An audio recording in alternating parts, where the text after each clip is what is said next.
हमारे जीवन में बहुत सारे उतार चढ़ाव आते रहते हैं। कभी हमें सफलता मिलती है तो कभी हम असफल हो जाते हैं। लेकिन अगर हम कभी असफल हो जाते हैं तो लोगों के सामने खुद को कमज़ोर समझने लगते हैं, अपनी ही नज़र में खुद की वैल्यू को कम समझने लगते हैं। इसीलिए हमारे दिमाग में नेगेटिव विचार आने लगते हैं। लेकिन आपने कभी सोचा है, जिस इंसान को ईश्वर ने बनाया है उसकी वैल्यू भला कम कैसे हो सकती है? तो दोस्तों, इस सोच पर एक छोटी सी कहानी है। इससे समझते हैं कि हमारी वैल्यू कभी कम नहीं हो सकती। एक सेमिनार चल रहा था। वहाँ एक वक्ता आए और लोगों को मोटिवेट करने लगे।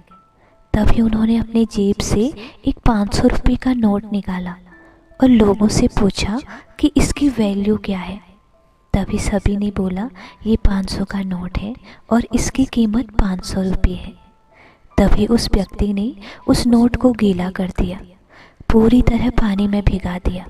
फिर लोगों से वही सवाल किया कि अब इस नोट की कीमत क्या है। तो फिर से सबका जवाब वही था कि इसकी कीमत 500 रुपये है। इसके बाद उस व्यक्ति ने इस नोट को गीली मिट्टी से गंदा कर दिया।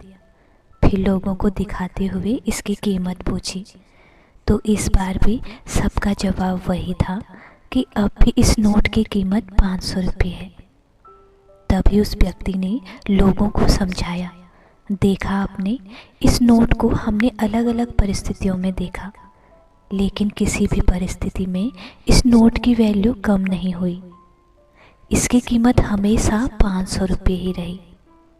तो भला हमारे जीवन में थोड़ी सी परिस्थिति बदल जाती है तो हमारी वैल्यू कम कैसे हो सकती है? हमारी असफलता से हमारी कीमत कभी कम नहीं होती।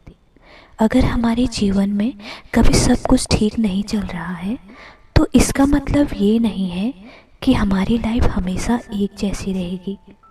ये वक्त एक जैसा नहीं रहता। बस ज़रूरत है लगातार कोशिश करते रहने की, मेहनत करते रहने की, तो सफलता ज़रूर मिलती है।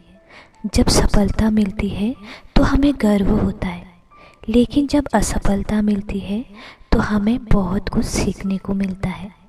इसीलिए हमारी वैल्यू कभी कम नहीं होती। हम अपने आप में खास हैं। तो दोस्तों, अगर आपको मेरी वीडियो पसंद आए तो प्लीज़ मेरी वीडियो को लाइक करें, मेरे चैनल को सब्सक्राइब करें। Thank you.